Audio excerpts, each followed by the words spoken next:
Nós chamamos a colaborar conosco aqui nessa cobertura Carlos Nobre, né? Especialista nessa área de meio ambiente e que pode nos trazer também aqui a visão dele sobre essa situação. Me incomoda bastante, professor Carlos Nobre, quando a gente fala por causa da chuva, 22 pessoas morreram. A culpa é da chuva? Dá para colocar a culpa na chuva? Até quando a gente vai colocar a culpa na chuva? Boa tarde. Boa tarde, Fabiola. Olha, sem dúvida, nós estamos muito pouco preparados para o fato que as mudanças climáticas devido ao aquecimento global, elas estão fazendo as chuvas serem mais fortes em todo o mundo, no Brasil também. E isso já vem acontecendo principalmente nos últimos anos, quando a temperatura global atingiu 1,5 graus mais quente do que antes do aquecimento global. Isso está acontecendo no mundo inteiro. E, por exemplo, esses eventos agora, em Minas Gerais, Rio de Janeiro, Ubatuba, etc., isso é um fenômeno meteorológico que sempre existiu, é uma frente fria que cria uma condição para o ar subir. O ar está muito úmido, porque a temperatura ali do Oceano Atlântico na costa do Brasil, sudeste, a 3 graus mais quente. Então, quando a frente fria facilita esse ar entrar, muito mais umidade, porque evapora muito mais do oceano, e aí isso tem muito mais umidade, e esses fenômenos elevam o ar e causam essas chuvas muito fortes. Nós temos que estar totalmente preparados para que essas chuvas, isso não vai desaparecer, cada vez mais comum. E se nós não reduzirmos as emissões dos gases de efeito estufa, isso vai ser o novo clima para sempre. E aí o que vem, né? Qual é o problema? Como a gente viu nessas mortes lá em Minas, Juiz de Fora e outras regiões ali, muitas mortes são deslizamentos em encostas. Por quê? Porque na urbanização que ocorreu no Brasil por muitas e muitas décadas, né?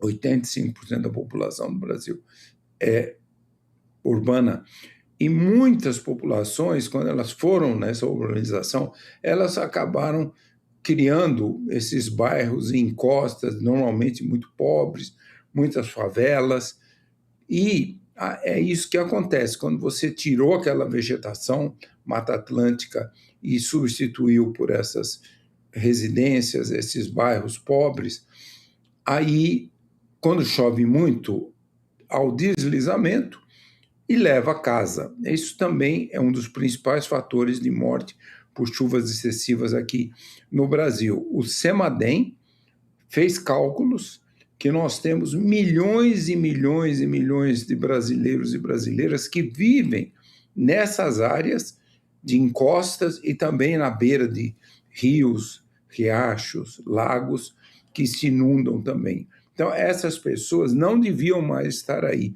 Mais de 85% dessas populações são muito pobres. Então, nós teríamos realmente aquele bela iniciativa lá que o Brasil criou, Minha Casa Minha Vida, seria Minha Casa Sustentável para salvar minha vida. Nós temos que retirar milhões de brasileiros dessas áreas e aí sim, aí passar a restaurar a vegetação. E, lógico, um outro problema muito sério das cidades brasileiras é o desaparecimento praticamente completo, dá para ver aí nas imagens, você praticamente não vê vegetação. Então, quando a chuva cai, não tem mais aquele solo com as árvores para reter a água. A água vai correndo e causa todas essas inundações. Isso também acontece nas encostas, que perdeu a vegetação e leva esses deslizamentos com muitas mortes. Então, o Brasil tem que acelerar demais a busca de adaptação. Nós estamos muito atrasados. Aliás, o mundo inteiro está atrasado por causa desses eventos. Ficaram muito fortes nos últimos anos, quando a temperatura atingiu esse 1,5 graus de aquecimento.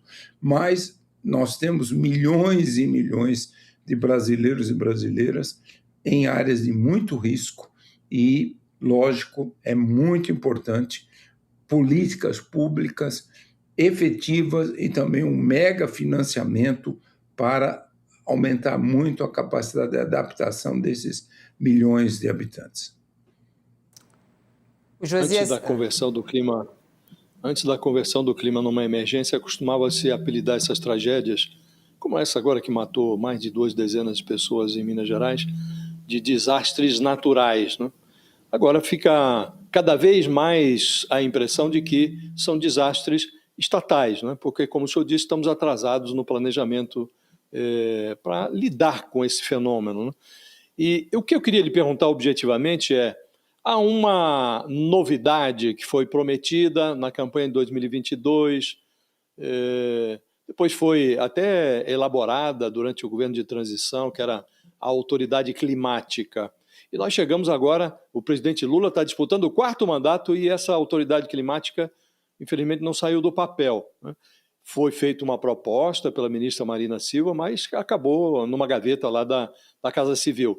Em tese, essa autoridade climática serviria para providenciar essa transição, que permitiria retirar dessas áreas perigosas, áreas de encosta, áreas precárias, as pessoas que moram ali. A última vez que eu fui ver a estatística, era mais de 10 milhões de brasileiros morando em regiões onde não deveria haver casa, né? Se essa autoridade climática estivesse de pé, nós poderíamos estar encaminhando o problema. Essa a ausência dessa autoridade climática é parte do problema ou isso é, a seu juízo, insignificante para o encaminhamento da solução? Ô, Josias, sem dúvida, você tem razão. É uma pena que essa política que o governo federal, de fato, prometeu muito, e a ministra Marina Silva defende corretamente, luta muito por isso, não está sendo implementada na velocidade que deveria. Então, é muito importante, realmente, uma política, uma autoridade climática nacional que funcione no nível do governo federal, estaduais, dos milhares de municípios, muito sujeitos a esse risco. É muito importante agora que se implemente. Eu acho que isso não aconteceu muito a partir de 2022, porque lá atrás não se previa que a temperatura ia subir tão rápido de 22 para 23, 24 e 25. Todos os eventos extremos aumentaram exponencialmente, então ainda não se implementou. E é muito urgente. Como você falou, milhões e milhões de residências estão em áreas de risco. Isso tem que ser uma política muito importante de todos os governos, estaduais e municipais e, logicamente, políticas do governo federal. Nós temos que implementar essa autoridade climática muito rapidamente. Ô, professor, a gente também está acompanhando, a gente falou aqui sobre a situação de Minas Gerais, né? Foram 22 mortes, muito grave, mas São Paulo também está sofrendo muito em relação à chuva, né? Teve a confirmação de mais um idoso que estava desaparecido desde o último domingo, que foi encontrado morto, né? Depois do desabamento de uma residência.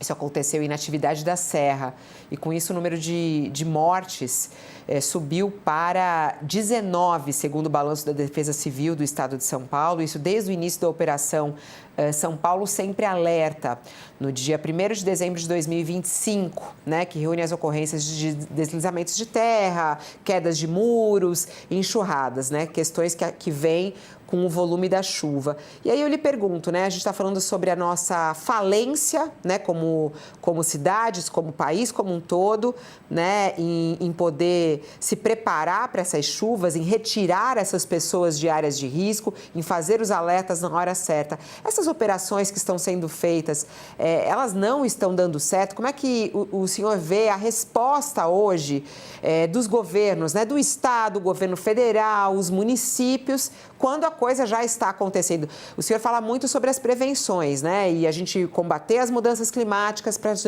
não chegar nesse ponto. Mas e a resposta imediata? Como é que o senhor analisa? Olha, a resposta imediata está com muita deficiência. Por quê? O CEMADEM, ele já monitora mais de 2.000 municípios em todo o Brasil, principalmente essas áreas de muito risco das chuvas excessivas, deslizamentos, inundações, enxurradas. E, na maioria desses casos, o CEMADEM faz alerta, às vezes que a chuva é muito forte, com dias de antecedência e, certamente, com muitas horas de antecedência de um deslizamento, por exemplo, de uma inundação. O CEMADEM já fez o alerta que vai para a Defesa Civil. Então, uma grande responsabilidade que a gente não vê praticamente acontecendo no Brasil é quando esses alertas são feitos com muitas e muitas horas de antecedência, nós teríamos que ter políticas muito efetivas de retirar essas pessoas das áreas de risco. Mesmo que tirasse e não acontecesse nada naquele local, não faz mal. Tirar, num evento desses, milhares e milhares de pessoas dessas áreas de risco, e tem que ter locais para deslocar essas pessoas.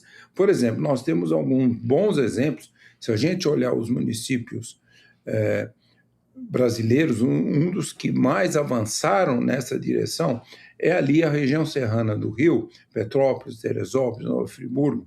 Ali, o CEMADEM já manda os alertas, a Defesa Civil vai e retira grande número e tem locais para levar essas pessoas. Locais que têm alimentos, apoio de medicina e locais que não sofrem nada por esses eventos. E aí, isso tem acontecido muito nessa região e, nesses últimos anos, vários desses episódios, milhares até de habitantes ali estavam nesses locais seguros e praticamente houve um número muito pequeno de mortes até de pessoas que não atenderam a requisição da Defesa Civil para sair. Então, estou dando esse exemplo para dizer, hoje a ciência já consegue prever muito bem, numa escala local, os lugares que vão ter esses eventos, e a Defesa Civil ali da região serrana do Rio é uma que está operando muito bem, mas a escala em todo o Brasil é muito pequena. Professor Carlos Nobre, muito obrigada. É uma honra para a gente ter aqui esse seu alerta feito ao vivo aqui no UOL, além dos seus textos, fazer parte do nosso time. Muito obrigada por estar aqui conosco. Um bom dia. Obrigado.